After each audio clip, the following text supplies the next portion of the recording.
Thank you, Roy, Mr. Williams.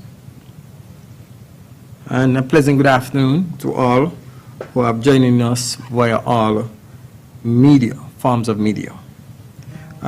My presentation today will be focused on the compliance task force and also some of the factors that would impact or help us to be successful in the reopening of the borders.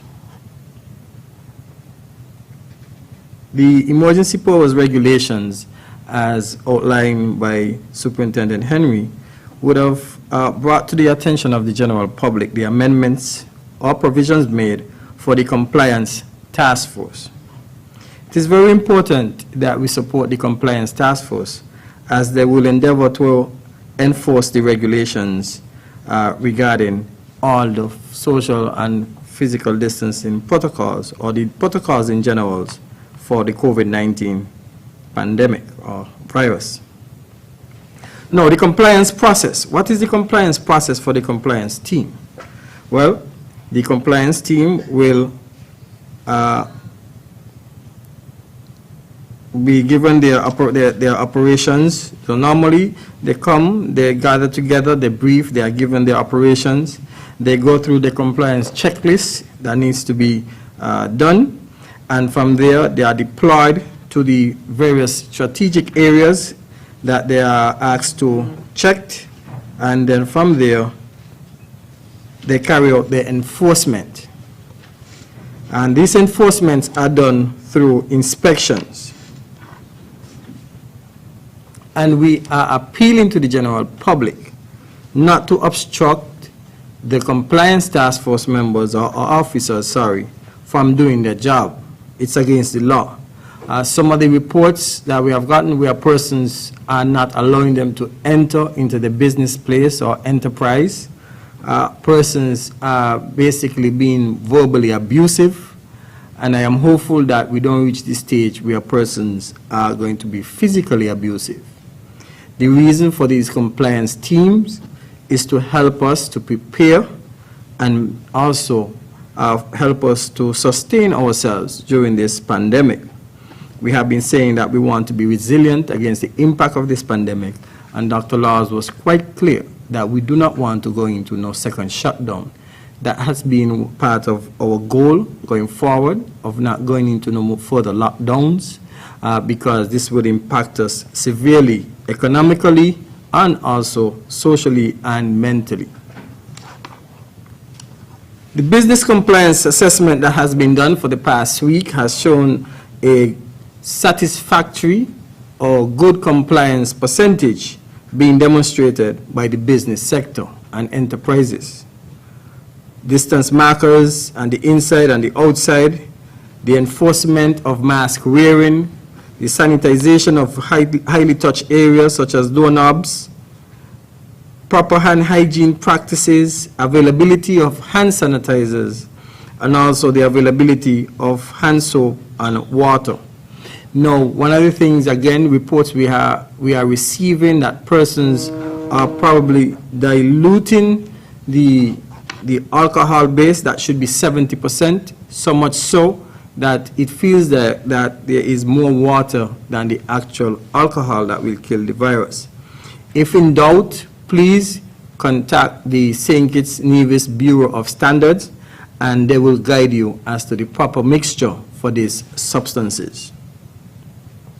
As Dr. Laws was emphatic earlier in speaking to the reopening of our borders, and we have been saying this and preparing you over many presentations, over many weeks of doing these briefings. We have to open our borders, and it's going to require three things that I am going to highlight. There are many other things, but I just want to highlight these three things. One, there has to be a cultural change in order for us to slow down the spread of this virus and keep it at bay. The cultural change comes from the changing of behaviors and attitudes towards this new norm. What does that mean? For example, wearing of the mask. Why not wear a mask? Persons don't want to wear a mask going into a business place, even though the business place is requiring for you to wear the mask. Upon entering the business place, business owners are complaining that individuals want to become physical with them. And that is not good. Some business owners are reporting that persons become verbally abusive to them and basically tells them, listen, you have to serve me whether you like it or not, and I am not putting on any mask. And we are making this appeal to the general public as one of our main partners in this fight. Over and over, we keep saying it's all of society approach, and you, the general public, have been one of the key critical partners in the all of society approach in helping us gain the successes that we have gained in St. Kitts and Nevis. I am appealing to those individuals who are carrying out these activities and exercises in being verbally or physically abusive to the business sector to cease and desist from doing so.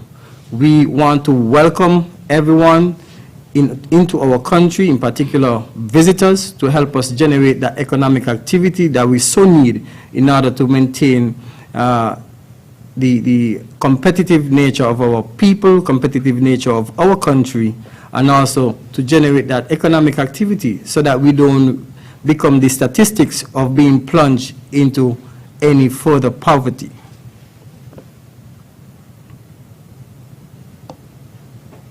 The next item I want to speak about is the infrastructure enhancement that is going on at our ports of entry. And I am appealing to all partners, in particular in the private sector, to come on board and support the efforts of the government in putting the necessary infrastructures in place in order to safeguard our frontline workers, such as customs, immigration, port security, port health officers, even those ambassadors that will be guiding persons through the corridor of process to enter into our borders. And I am appealing to all to support these efforts. This takes millions of dollars to do, thousands of dollars to do. You heard Dr. Laws would have said that many countries, in particular we in St. Kitts and Nevis, have not had one tourist enter into our borders for the past 6 months. The taxes collected, the revenue on taxes has decreased significantly. So we need an all-of-society approach in the investment of opening our borders. And I want to highlight here that many persons are saying, open up the borders, open up the borders. I am appealing to those persons that when the border opens and we become challenged, please extend the hand of support if you need to see the borders open. And also extend it now. Help us to prepare for the borders. We cannot be saying open the borders, and if you have technical expertise, you are not providing any support, whether it be monetary contributions or just a bare recommendation. And we have been appealing to our private partners, help us with solutions in terms of giving us guidance, giving us recommendations. That's all we are asking for sometimes. However, all that happens at times is persons are identifying what is not being done by the government, what the government should be doing. However, there is no contribution, which is critical, very critical if we need to open our borders. I also want to highlight the next point in this opening our borders is the adjustment that is required in the tourism sector by those service providers. For example, restaurants and hotels.